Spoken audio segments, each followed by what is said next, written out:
growing your own food is like printing money. Wow. Welcome to Mia Bella Vita. I am Vigi, and this is Christine Paris. Today we are here on location, and she is going to show you exactly why growing food is like printing your own money. So you don't want to miss this. Even if you're not a gardener, if you like to eat, this is important for you. So Christine, tell us a little bit about yourself and how you got interested in this. Well, I am originally from New Zealand, and I've been in Florida a couple of years, but I've traveled quite a bit and lived in California, lived in Europe, and then came back to New Zealand when my kids were 2, and that was in 2009. And my mother was living there, and so I wanted to be close to her. And I think she probably was inspirational to me in terms of growing food. Okay. How so? Well, she grew up in the Second World War Okay. in London, and was fortunate that her grandfather had a allotment where they had ducks and chickens and rabbits that they could eat in a garden. And so I think out of necessity, she had some really good principles of sustainability that resonated with me. I found a permaculture course when I moved back to New Zealand, and it's very much about sustainability and closing the circle and not having waste. It's not just about gardening. A lot of people think it's a gardening program, but it's actually more about a way of life. When you think about if you have something that's broken, people often think, well, I'll just throw that away and get a new one. But in permaculture, you would try to repair it or repurpose it. So you're closing the circle, and that's also how you garden. I love that. I love that. So for people who are not familiar with permaculture, can you go a little bit deeper just to explain to them exactly what does that really look like? Right. Well, in New Zealand, I did a permaculture certification and had a rural property with a food forest, which is a permaculture system. And you're basically mimicking a natural forest. And then if you observe nature and how soil is built and how an ecosystem is set up, forests typically have, tall canopy trees like that beautiful one over there, and then smaller trees, then shrubs, herbaceous layer, ground cover, root crops, and vines. So it's like a seven elements to the system. So I had a food forest where each of those 7 elements were useful to humans, and they may have had multiple purposes: food for humans, food for wildlife, medicinal plants. And so I had that set up, and I was fairly self-sufficient, and I had solar power and a septic and well water and rainwater that was swaled into the food forest. And so I kind of learned a lot about the different systems that are needed for just supporting life, our life, and I saw it as a wonderful way of living. And I think that even though I was living rurally, those kind of principles you can bring into the city as well, especially if you are in a community where you can work with other people, for instance, to set up urban food systems, which has become kind of my passion now, is helping people in my community grow food. And since I've been here, I found the Master Gardener program through the Extension Office for Flagler County, which is part of the University of Florida in Gainesville. Okay. And so I've started to learn more about Florida-friendly gardening, since growing food in New Zealand is very different with the climate, and the soil is, volcanic soil. So here I've been learning about what to grow in Florida, what weeds are edible, and the first time you gave us a tour of your beautiful forest here in the city. I I was really interested that you chose to use plants that are indigenous because they're going to grow better. I know I kept trying to grow flowers that would grow in an English garden, and that does not work in Florida. In the same way, I was trying to grow species of tomatoes that don't grow well here. So I was like, am I just not a good gardener? And it's really addressed a little bit how important it is to use plants that are indigenous to the climate wherever you are. Well, I have to say, when I first set up, I wasn't in the Master Gardener program, so I didn't know about the program and that you could go into the extension and ask about different plants that you want to grow, and they can help you find the varieties. So I have a lot of plants that are not native and not considered exactly Florida friendly, but now that I've done the Master Gardener program, I'm really trying to focus more on the natives and ones that bring in the butterflies that are here and the bees, and they are very important to the ecosystem to make sure that the local bees and butterflies have food. Yeah, so it's a gradual process for me. And you had given me some 3 small plants of the milkweed. Yes. And I was so excited because they were growing and they were beautiful. And the next day I walked out and it was only the stems, and I'm like, what ate this? And I asked you, and you said the monarch butterflies. Yeah, caterpillars for the butterflies. And I was like, you said they did exactly what they were supposed to do, and I was like, oh yeah, that's right. So it's quite a lot of fun to learn these things. And I do have butterflies in my little back deck area. Oh, that's wonderful. Yeah, and some bees and so forth. So what I would love to do at this point is Christine lives here in a how do you say, a subdivision or a community? It's not an HOA, but I think this whole town feels a bit like a suburb. So this is a section of Palm Coast. It's called the C section. So I'm lucky that I'm on the canal and have access to getting into the water, getting onto the water with a boat or a kayak. And that was nice. important to me when I moved here, to be near the water. Yes, for me too. I'm definitely, my children think I'm a misplaced mermaid. Yeah. I think they might be right.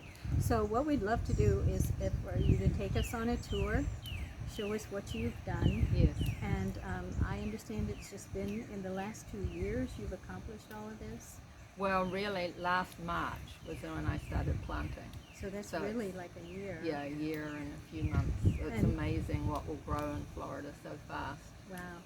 And so, and tell us a little bit about how you had to prepare the soil, because you do talk a lot about repairing the soil, Yes.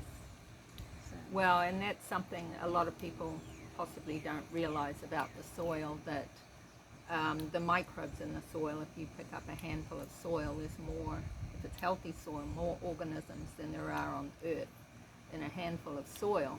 And that's microbes, the nematodes, the different bacteria and fungi. And they have a symbiotic relationship with plants where they provide nutrients for sugars. And one of the problems with some of our agricultural practices were giving the plants artificial fertilizers, then they lose their relationship with the microbes. And artificial fertilizers cannot give them all the nutrients they need. Some of them have to come from the microbes. So we basically don't have nutrient-dense food, whereas when you're growing food using natural soil that is healthy, you don't need to fertilize, and you have less bugs and less weeds, because healthy soil basically feeds the plant and it keeps it healthy and keeps the ecosystem healthy. So that's, yes, one of my other passions, regenerative agriculture. And I just watched a movie recently called Kiss the Ground on Netflix, which is still available for people to watch if they're interested to learn more about Kiss the Ground. Yes, more about regenerative agriculture. And they will have another movie coming out soon called Common Ground. Okay. So yeah, building the soil is really about having compost and making sure to keep the soil covered with mulch. And the other practices with regenerative agriculture are not to till, so you don't want to disturb the soil because that will kill the microbes, and also cover cropping. So in a commercial setting you would have a field of usually legumes because they fix nitrogen, and then you can either get animals to come eat them or just chop them down to break down and fertilize the soil, and then you would grow your crops. So here I do some cover cropping as well, but I do try to make sure my soil is kept covered with mulch. Okay. And I always have a big pile of mulch. I've got a good relationship with a tree guy that has cut some branches, and especially over there where the lot is, the trees have been coming over my property, so he's done that for me a couple of times, and I've been able to get mulch for free.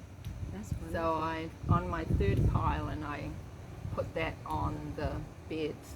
I mean, the permaculture way for setting up beds like this over lawn, you would normally put cardboard down and then mulch. And my lawn has, when I first moved here, and you can still see there's patches of kind of disease in the lawn. So I made the choice of removing the lawn and then putting the mulch on. I think given the state of the sandy soil here, if I was doing it again, I would get a load of compost first. Okay. And put that down, and then put the mulch down. Okay. But all of the plants are in the native soil, and the mulch cover will gradually break down and feed the soil. Okay. It just takes quite a while to do it, years. So bringing in compost first actually will speed up the process for you. Okay, so you would put the compost on top of cardboard? Yes. Okay. And then you would put the mulch on top of the compost. Okay. But then you would dig through the cardboard to plant the... Oh, you would? Yeah. Okay.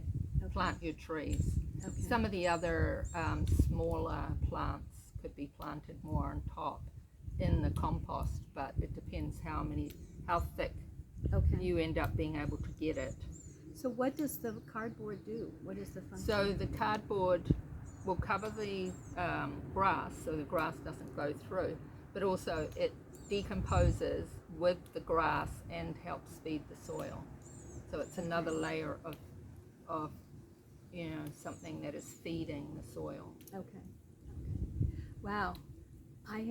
My brain is exploding with questions, but I'm sure that the viewers are too. But let's take a break here, and we will do a tour of the garden. And I'd love for people to see how beautiful it is, even from the street level. And then, I mean, it's all around her home. I mean, you have to see this. So we're going to get mobile here and take a little tour. So I'll give you the holder. Yeah.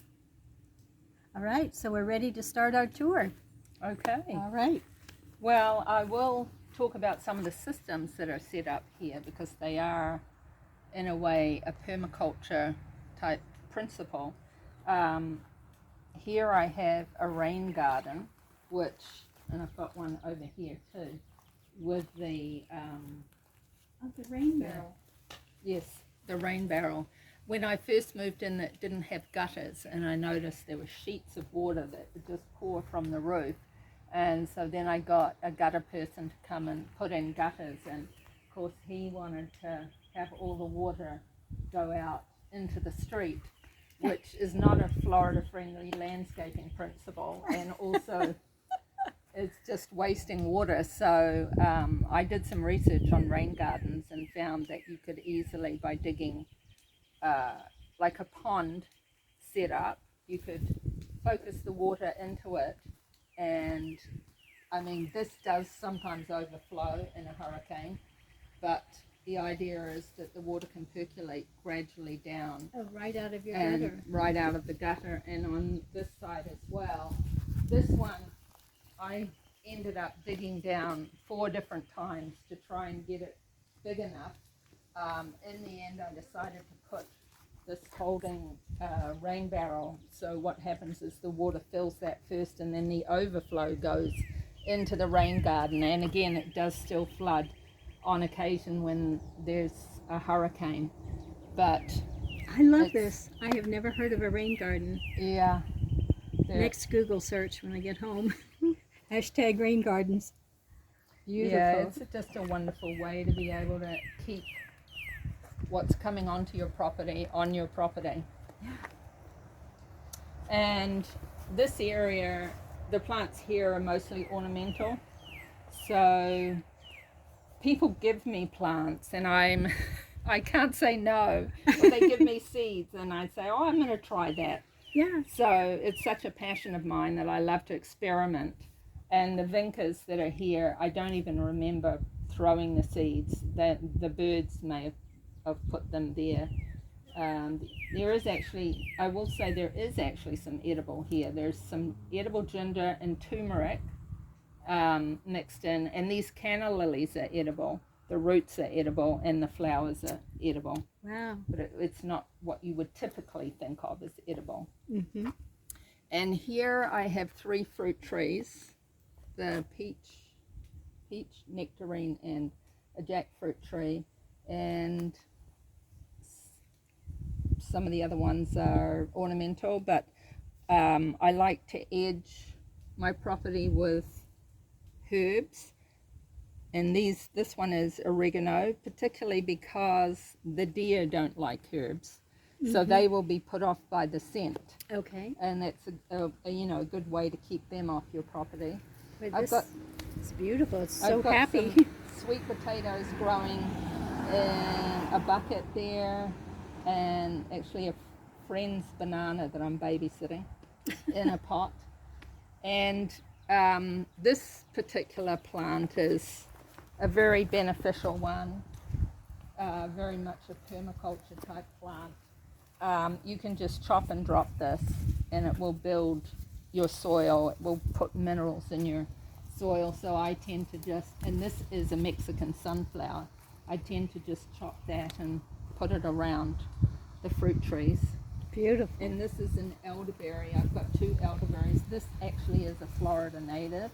This is where you can make elderberry syrup. And in New Zealand I grew this as well, and I actually used to make champagne out of the flowers. How did you do that? So you would just cut the flowers, you put them in water with some lemon juice and sugar, and you cover it for weeks, and it ferments. And well, when I say lemon juice, the cut up lemons. And I had in New Zealand I had a friend who was in her 80s, and she had a biodynamic farm not very far from me in New Zealand, and she had a lot of different recipes that she gave me from plants that I was growing there, and this happens to be one of them I was growing there. Wow. Is a recipe book forthcoming? Oh, I'm not sure. Not like you need Hadn't another really thought project, about but that. Yeah. That would be an interesting idea. it would, actually. yeah. Yeah. There's a lot on the internet that I've, searched. I've made my own apple cider vinegar and apple cider as well from recipes on the internet. Beautiful. And then this is an oak tree with citrus around. I found that, I learned that oak trees can protect citrus from citrus greening. I did not know that. And yes, however, you know, the university does not recommend people growing citrus in their home garden unless they cover them or put them in a patio because of the citrus greening. And so, you know, I am struggling a bit with my citrus to keep it healthy. So we will see how it fares. What is the citrus greening? So citrus greening is What's from the impact? yeah, it's from a thrip, and it has decimated the citrus industry in Florida. And it's a thrip that causes a disease that the plants typically can't recover from. But the university is doing a lot of research on creating varieties that are resistant. They've got a few that are tolerant of the greening. One is a sugar bell mandarin, which I have on the other side, and the other is a finger lime, which I would like to get, and it's actually from Australia. So hopefully they'll be able to come up with more varieties. Lemon trees tend to be a little less hit with the greening because they produce a lot of leaves quickly. But it's just something that it's not really considered anymore a Florida friendly So tree. sad because Yeah, Florida it was a huge industry here, wasn't it? Mm-hmm. So I've got some Cuban oregano. I did have this tree cut down recently. It was cut back because it was shading, I think, the citrus too much. But what has happened is it's put in a lot of sun around here where I had shade-loving plants. So they're just adjusting, and we'll see what happens. But I think plants are so resilient anyway. they are. And the other thing about growing herbs, you know, as an edge, they are a companion for fruit trees. What my dream was to edge everything with lavender, and lavender is not typically a Florida-friendly plant. I'm trying to grow some in a pot here, but I learned recently there is a lavender variety called Phenomenal that grows in Florida, so I have yet to find that, and I really want to find that to put it around. What is it called again? Phenomenal. Phenomenal? Yes. I did try to grow lavender and I did not have success.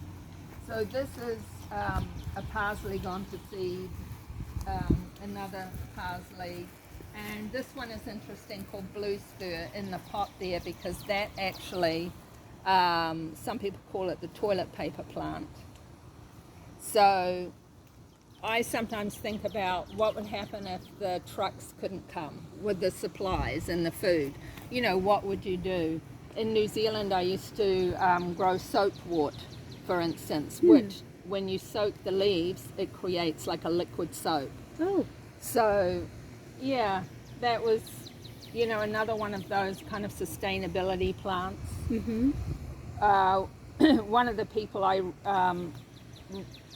researched when I was here, when I first moved here, of course I looked for other permaculture people in Florida and found David the Good, and I have now 4 of his books.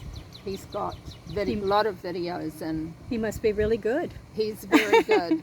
And so he introduced me to a lot of survival crops for Florida, and mostly survival crops they tend to be more perennial, so they don't have a lot of maintenance. Once they're established and easy to grow and produce food that's easy to store, that would be another one of the requirements. Well, and it can be fresh. And fresh. You don't have to, if it's growing easily. This is a daisy that actually came out of a wildflower packet, and I've discovered it's edible. So salad. Wow. And this is a wild coffee plant that typically likes more shade, but we'll see how that goes. Does it grow coffee beans? Well, or? I haven't heard that people use the coffee beans from that particular one, but it's a native one. It's something maybe you could try. I will say that when I was in New Zealand and I sold my property, the people who bought it didn't really understand the food forest and they actually bulldozed it. Oh no! So, Oh my goodness! I know, I was kind of heartbroken. I had, 9-year-old fruit trees that were producing and they just... And they had like such a bountiful I know. blessing right there. And so when I came here, I wanted to do something more aesthetically pleasing. And I used this company that I found online called Shrub Hub. And I sent them a lot of photos and said, can you help me, just design a more aesthetically pleasing type, setup. Can we walk out to the street and just show how beautiful it really is? It's just... And one of the things about Palm Coast is we have an easement, which is 15 feet. This swale needs to be grassed. Okay. So that was the only unfortunate thing, that I could not grow right out to the... Because I would have grown right out here if I could have. I mean, who would not want this landscape in their front yard? It's just... Visually, it's just so appealing. And it's just wonderful to sit out and have coffee in the morning and listen to the birds and see the butterflies frolicking and listen to the bees, see the bees and all the different plants, the pollinator plants. Just beautiful. So beautiful. And so this, you worked on the soil. Yes. Maybe started 2 years ago digging up the lawn, or I actually had a company come in. I started it myself and then realized this is going to take me a long time. And being an impatient gardener, I wanted it done right now. So I had my little spray paint and I, marked out all the beds based on my Shrub Hub design.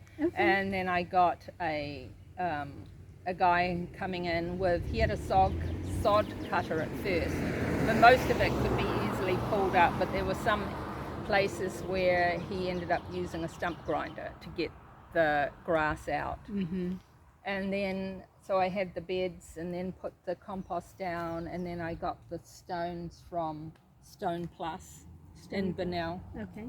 Is that the same place you get the compost, or no? No, there is a place in Bunnell called Bunnell Organics where you can get compost.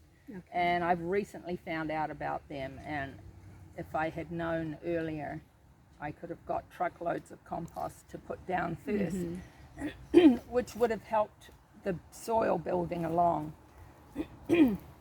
But I'm on probably my 4th layer of wood chips. Okay. So, and I just recently did this kind of a berm with the wood chips, because then when the water drains, hopefully it will keep some of it onto the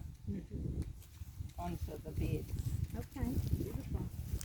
I think I saw monarch butterflies over here on the... Yes. Well, here is a fig tree, and this is a little mulberry. Mulberry is a great Florida friendly, but also for quite a lot of the eastern I love mulberries. US and maybe even other parts, but it's a native. Different ones are native for different areas, but different varieties. So this is a milkweed, a balloon milkweed. Look at those for the pods. monarchs. But I'm actually switching more to the native milkweeds, which are more difficult to find because, native is better. Right. And I've got a tropical milkweed there. The other thing that happens here, which is kind of unfortunate, the parasitic wasps hang out. And what they do is that they find the caterpillars and they lay their eggs in the caterpillars. And so they kill them. Oh my gosh. But they're good for the garden because they get other caterpillars that you don't want in your garden that eat your food. So there's one of them now. Oops, he's gone. He's like, I'm not going to be caught. He knows he's not supposed to be here. The other wonderful thing is there is a ladybird here. Oh yeah, and they're definitely friends of the garden. Yes, and they look like they're having a good time. They eat the aphids, which this type of milkweed often has aphids, so they are really good for the garden. So this area I am trying to grow a lot more for the butterflies.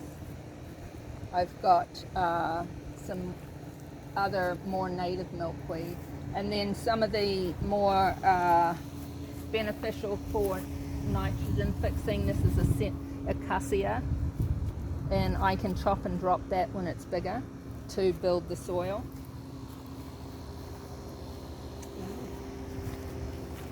Let's see.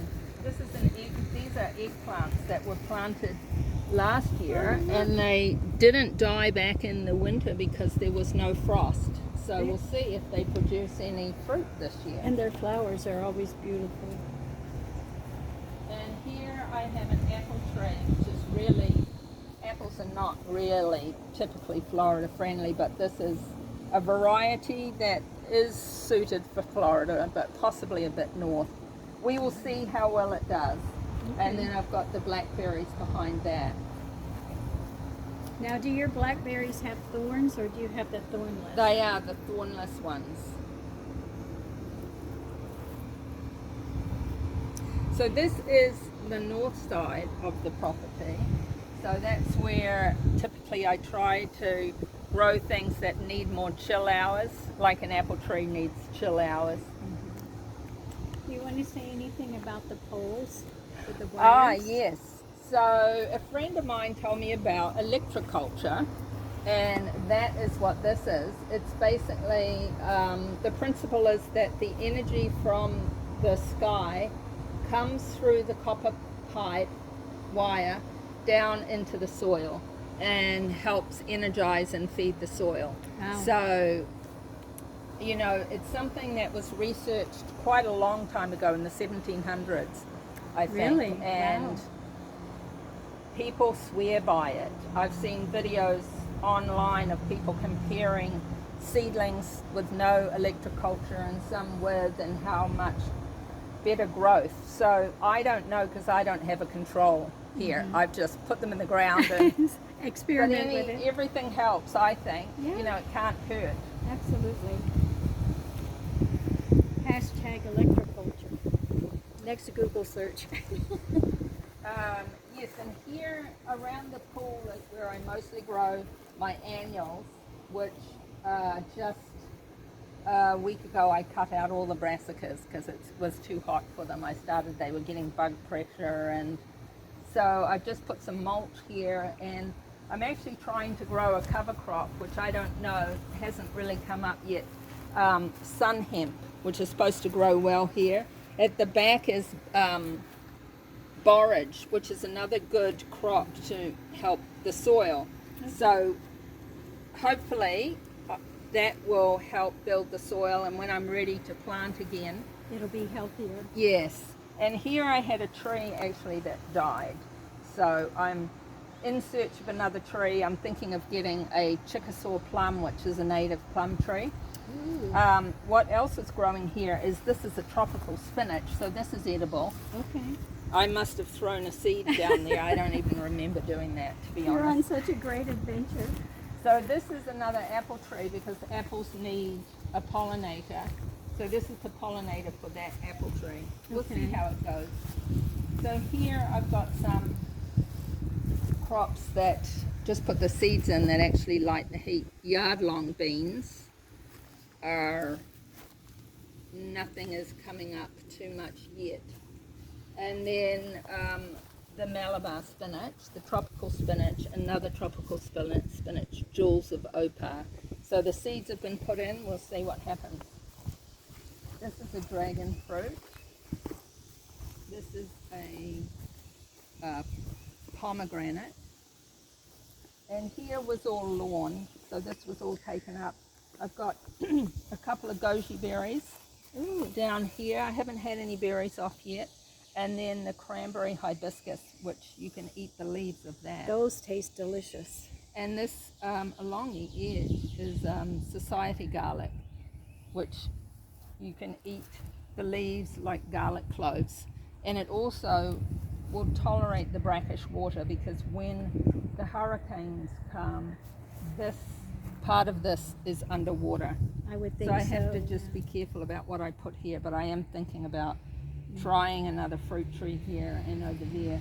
What I'm noticing here is that in the afternoon it gets a lot of sun, and it is for Florida a bit too much. I really struggle with the crops along here, the summer crops. Well, they're more like spring crops because of the heat.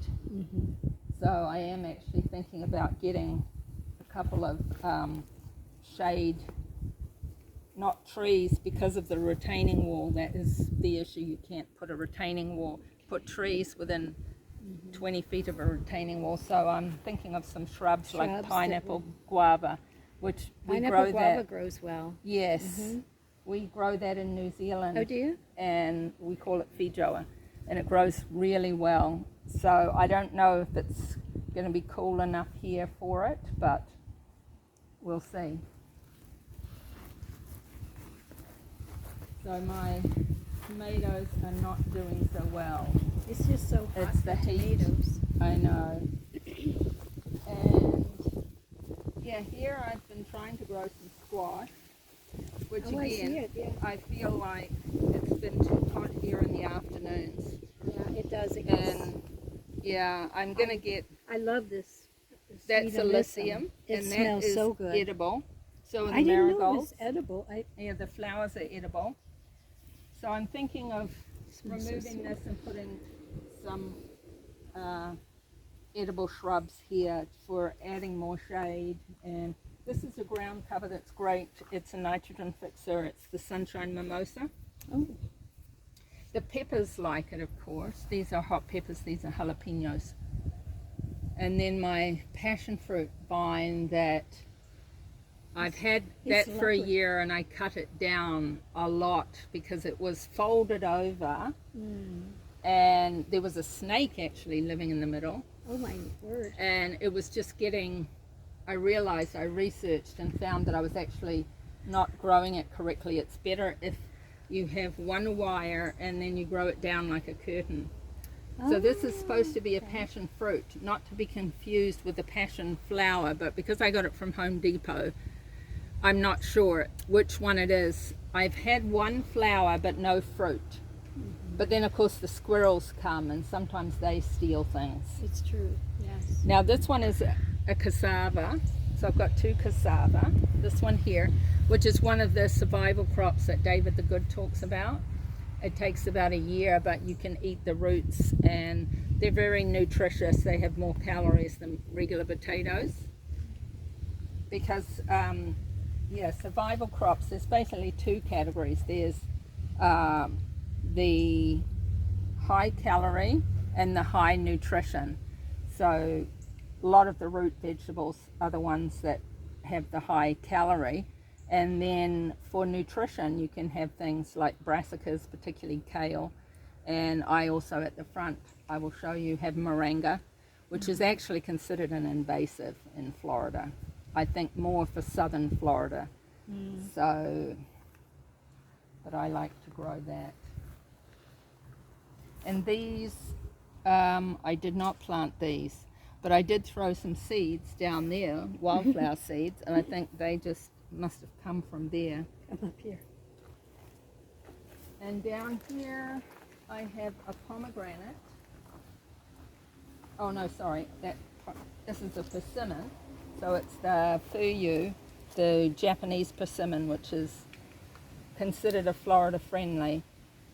And I've got pretty the cabbages. Oh my goodness, they look like red cabbage. roses. Yes, I make a pickle out of those.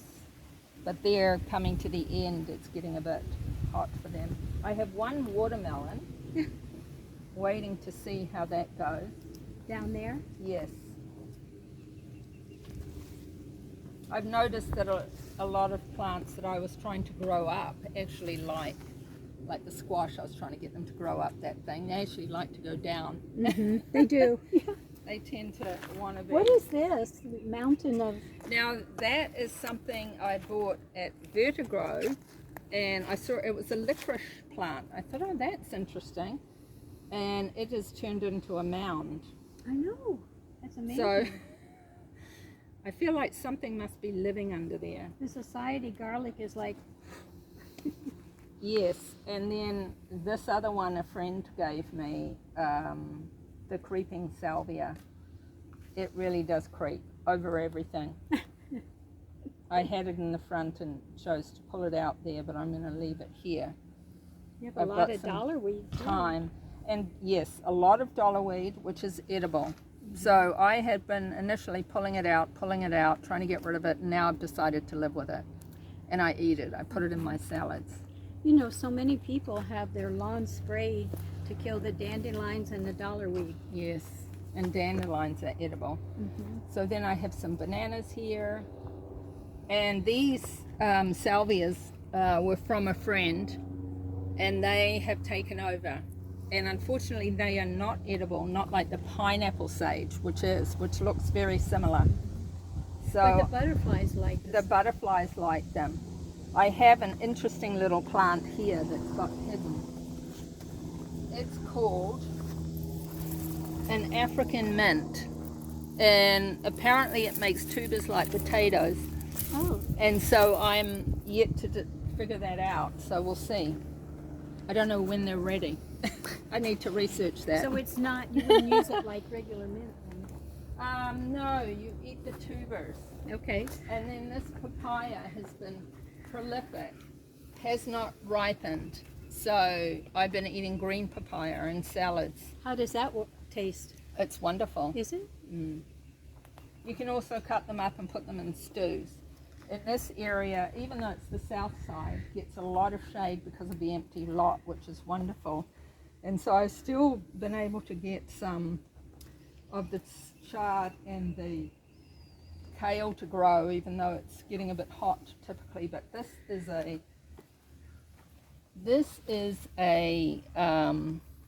it's called longevity spinach. It's a tropical spinach. So that grows more like a ground cover, but it's perennial. So And it is edible? yes, edible. Tropical spinach, you said? Yeah, tropical spinaches, there's quite a variety of them. Okinawa, Malabar, longevity, jewel of opal, and New Zealand spinach is a tropical spinach. So some of them tend to be a bit mucilaginous, if that is the right word. This one not so much, but you know, like a cactus would be, where it has kind of the gel Kind of thing. This is a mulberry, and a lot of sage here, which I might grow some vegetables here, because I realize how That'd be a shaded nice it spot, is, yeah. and it would be good, not so hot as the other side. This is the sugar bell. Oh, and there's a wasp. This is the sugar bell mandarin that is supposed to be tolerant of greening, not resistant. What is this?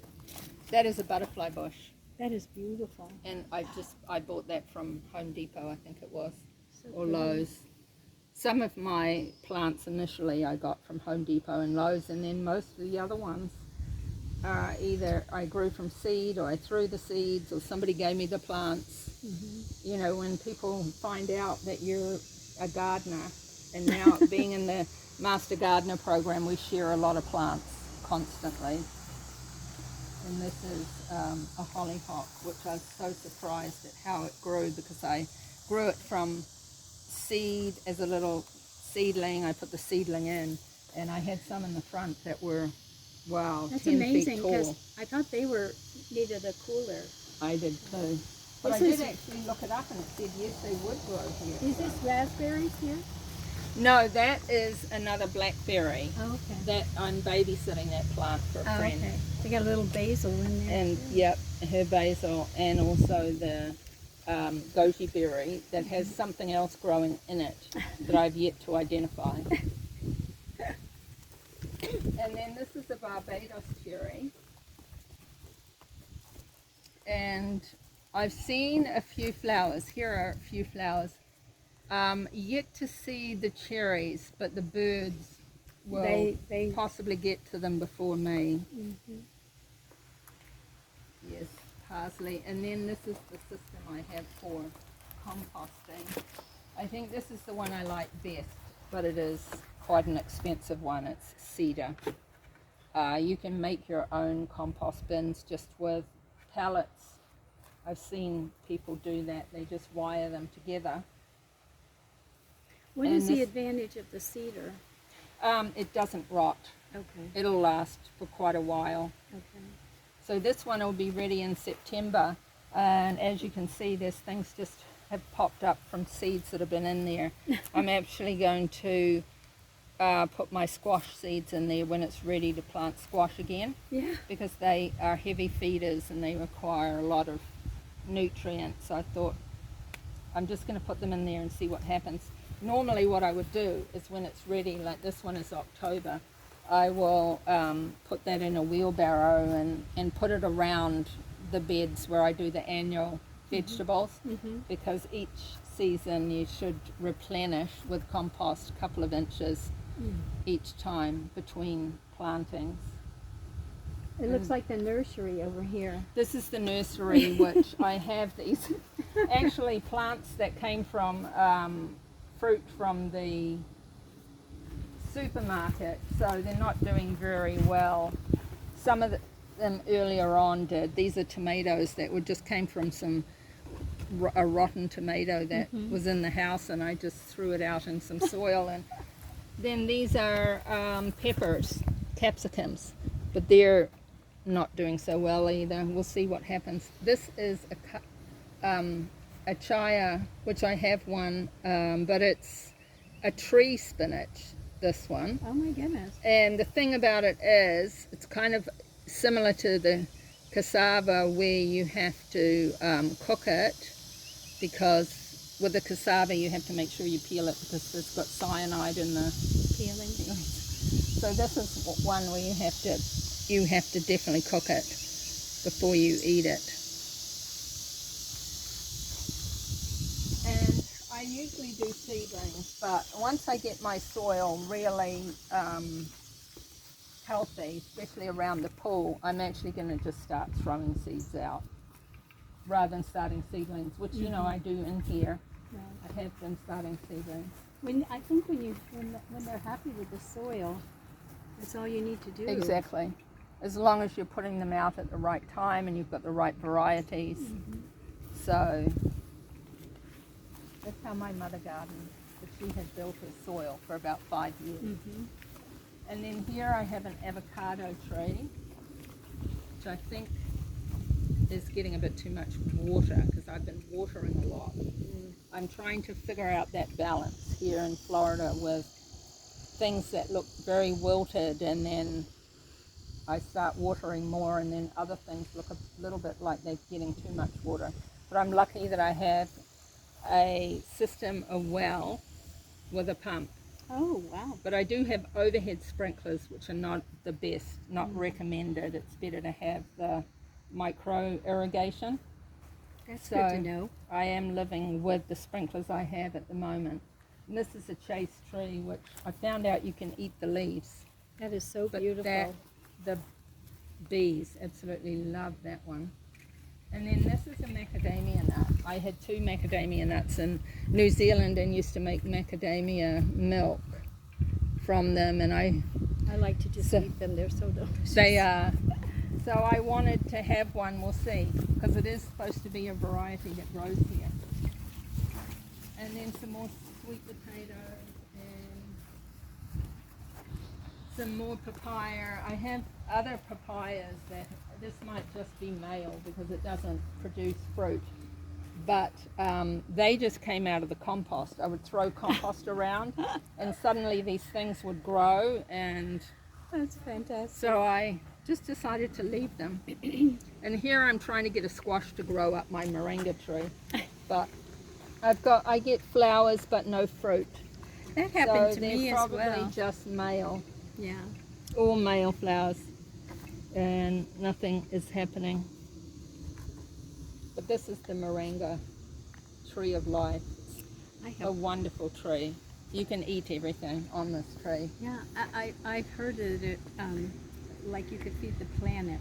I Yes. have one in my yard that I actually grew from seed. I don't have a lot of space. Well, it's now flowering. and not only can you eat it, but it's great for building soil. You can just chop and drop it too. Mine around. is one single thing, it's really, really tall. I tried to pull it a little bit to trim the top. I want it to get fuller, Bushy. so yeah. I need to trim it at the top, right? The top most, yeah. So Yeah, I'll just I get the should ladder. probably do the same with mine to get it more bushy. So I've got one here and I've got one over in that bed as well. I did have them in a pot for a while, but they have such a big taproot, they came out the bottom of the pot. So I decided I am going to put them in the ground, even though I'm not supposed to. Wow, beautiful. And then with the sweet potatoes, they make a great ground cover as well. So I've been cutting off these and then the slips, and then I put them in water until they get a root, take the leading leaves off, and then I put them in the ground. So I'm trying to cover the ground more with plants. So I've got the sweet potato and the sunshine mimosa as the two main kind of ground covers I'm trying to get going. And of course over here is the dollarweed, which I've given up pulling out, and instead I just eat it. You're eating your yard. Because it's edible. It tastes like grass. But in a salad with some, salad dressing, Mm-hmm. it's good. It's good Yeah. for you. Yeah. So I have, I think, 3 rain barrels where I collect rainwater. So I mostly use that when I'm starting seedlings. Mm-hmm. Or if I... With a rain barrel, is it important to keep your gutters clean, I would think? Yes, I do have guards on the gutters. Mm-hmm. The university don't recommend using rainwater on edibles, but I have to say I use it. I mean, it's because of contaminants that can come from your roof. It depends what type of roof you have, but I do also have this, I have a mesh. Can you just have a rain barrel, like say, could I put a rain barrel on my patio without connecting it to the gutter? Just do that? Yeah. It doesn't have to work with a No. gutter, right? You just wouldn't get as much water, but you would still get, in a hurricane, you'd get quite a lot Right. coming in. Yeah, yeah. Fascinating, fascinating. Just beautiful too. I mean, Thank you. It's just, I love it. the flowers are fuel, nutrients for the soul as well. So, wow, well, why don't we have a seat? This is amazing and just so beautiful. I appreciate you taking the time to share what you've done here, and you're so generous with your wisdom and with your seeds and your clippings and everything. So, as you know, this channel is about inspiring and giving people the inspiration and the tools and the resources to create their Bella Vita, their beautiful life. And you certainly have done that. And could you just maybe give a couple of tips, insights to people who maybe they will do some technical things about if they want to do this, but what if they just are like, wow, I've had a dream in my heart and I haven't done anything with it. What would you tell them? Well, for me, I know it's connecting with other people that are interested in the same thing. So one of my other passions actually is art, creating art, and I had quite a lot of childhood blocks around that. So the way I kind of got into it was through doing art therapy. And What is that? Well, it's where you're basically painting your feelings. So it was in a group setting, and we had different exercises to do, and then we shared about what we had painted or drew, and what that meant about ourselves, or if it taught us anything about ourselves. So that kind of got me very interested in then taking art classes. And I know sometimes I sit in front of a blank piece of paper and have that anxiety that I used to have as a child, but I find that if I'm doing it with other people, it's a lot easier. Okay. And so I'm actually taking classes at Daytona State for drawing, doing drawing one, and did drawing one and have done drawing two, so looking forward to doing painting next. Okay. Beautiful. So I would say, even if you have some anxiety or difficulty about whatever it is that you might be in, you know, what your dream is, I think connecting with other people helps that have similar dreams. That's beautiful. That's beautiful. And you know, I think so many of us have at some point in our life some block over something. Yes. And talking about the art, I always loved art, but I didn't ever act on it. And then I must have had somebody say something negative about Yes. my artwork. Yes. So I was probably 20 or 21, and this recreation center where I worked, this lady, I can't believe I just thought of her name, Virginia Singer, what a beautiful soul. So she was teaching an art class, and I'm over there. She has some daisies there in a vase, and I'm over there stressing about how to draw that on the canvas. Yeah. And she's like, just relax. She says, it's like this. Here's a daisy, here's a daisy, here's a daisy, here's the vase. Boom. Now you just fill it in. And then I wanted to do a portrait of my grandmother's tintype engagement photo. Because I like people's faces, but I wasn't skilled. But she was so free about, she's like, just relax, just move the paint and the brush. Yeah. And it turned out really well. Someone immediately bought my first painting Wow.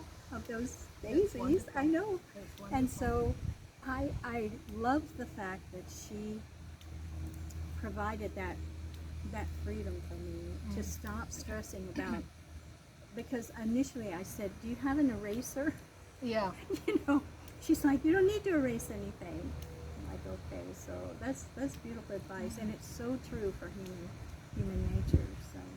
So now, if someone has seen all of this beauty and they've heard the wisdom in you know, growing your food, and how did you say, if you garden, how do you say that? It's like printing money. Growing your own food is like printing your Yes. own money. Now we see why. Now that's Ron Finley, and he's a Gangsta Gardner, and that's what he calls himself. Yeah. Gangsta Gardner in South LA.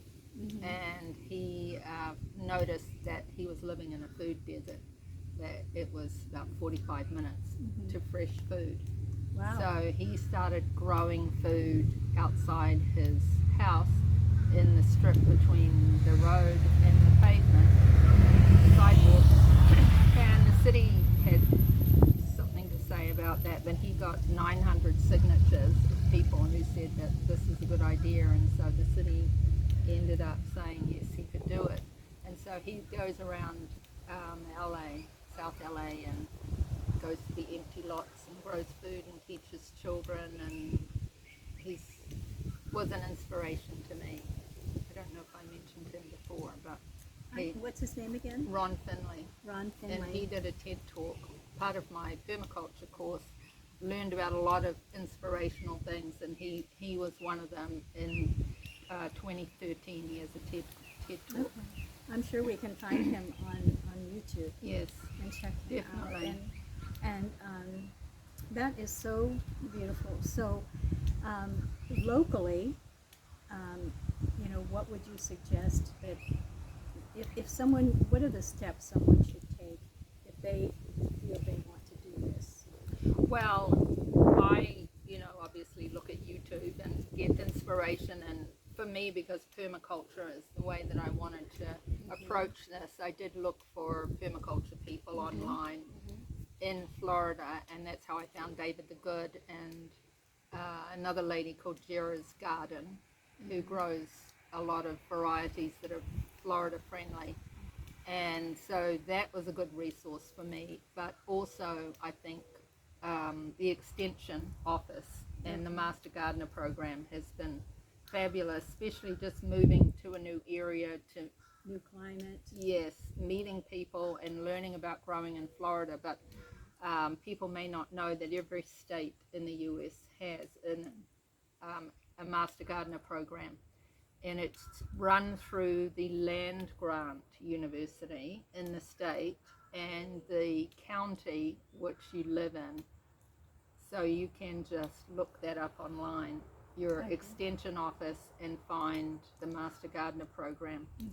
Also, the university has a lot of research-based information, and the one here in Florida is through the Gainesville University. They have a database of information. It's the, I just type in IFAS, IFAS, but it's the Institute of Food and Agricultural Services. Okay. Okay. Beautiful. Well, any closing thoughts? I just so appreciate you. Thank you. Well, I do have a passion for urban food growing through community gardens, or people growing them in their own home, or even the city, you know, donating or allowing people to grow food on city property. And I am happy to connect with people locally who are interested in that and want to promote that, because I would definitely like to do that. Okay. Beautiful. Well, I know you all have really enjoyed this. I have too, and I appreciate so much your gift of your beautiful life that you share, and just you're on such an adventure here, exploring and learning and experimenting, and look at the beauty of it. And I even think about the relationship with the tree trimmer, how you say tree trimmer, I guess. I think he's excited about what you're doing, Yes. so he's happy to bring Yes, you true. chips. And I feel like any time that we move forward from the heart with good intentions for humanity, the door is open for us. And so I look forward to following you on your great grand adventure here. Thank you. And I'm happy to help any way that I can. Thank you. Thank you. So, folks, so if you know of someone that's interested, please share this video, and we appreciate if you subscribe. That helps us get the word out farther on YouTube in terms of how the algorithms work. And if you have any questions, you can email me at miabellavita.contact@gmail.com. So it's miabellavita.contact@gmail.com. And keep pursuing your dreams if you haven't started pursuing your dreams. Well, as sometimes happens, as soon as the camera goes off, these beautiful conversations unfold. So we are just doing a follow-up here with Christine, because she was sharing some very beautiful thoughts about the journey, this journey of life, and how we take that journey and where we find our passion, and how we follow that thread. So I'm going to let Christine just reiterate a bit and share what's in that beautiful, amazing heart of hers, because it's really, I think we all will be encouraged by it. Well, I think what I was wanting to add, particularly about my journey to get to this stage in my life and to have the passions that I do,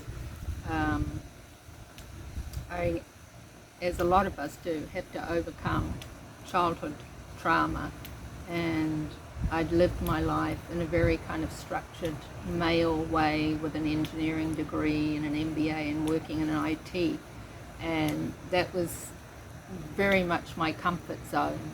And as I've got older, and especially having children too, wanting to embrace that feminine, that's really the divine feminine that's in all of us. It's not just a female thing, but it's something that we can all kind of find and embrace, and something, an energy which I think in our culture has been devalued. I agree. And I do think that there is a greater kind of appreciation for that now, as some of the systems that we live in are collapsing, some of the more male dominated, or I won't say male, I'll say masculine, because that energy can be in both men and women, and having a balance of that is important. But I think for me, realizing that the feminine is important and trying to embrace that part of myself that was suppressed and repressed has been a big part of my journey. And for some people it might be the other way around, that it was their masculine that was repressed. But I know for me it was very much the feminine. I had actually wanted to go to architecture school rather than engineering school, but had the messages that I wasn't creative enough. And now to find that, you know, I have a passion to do art and to be creative and feel like a garden, particularly as a creative endeavor, Yes. and it's something you can't control. Some seeds grow, some seeds don't. You don't know what's going to happen. And nature takes over, and it's, for me, a very feminine and divine feminine activity. It is. It's beautiful. It's beautiful. And what would you say to people that maybe they're still feeling a bit stuck? Would you? Well, I will say I've had many years of counseling and many years of exploring, you know, my authentic self, or trying to find my authentic self. And it's not always been a pleasant journey, but it's been something that I've had to go through to really find my authenticity and my true passions. And so I would encourage people to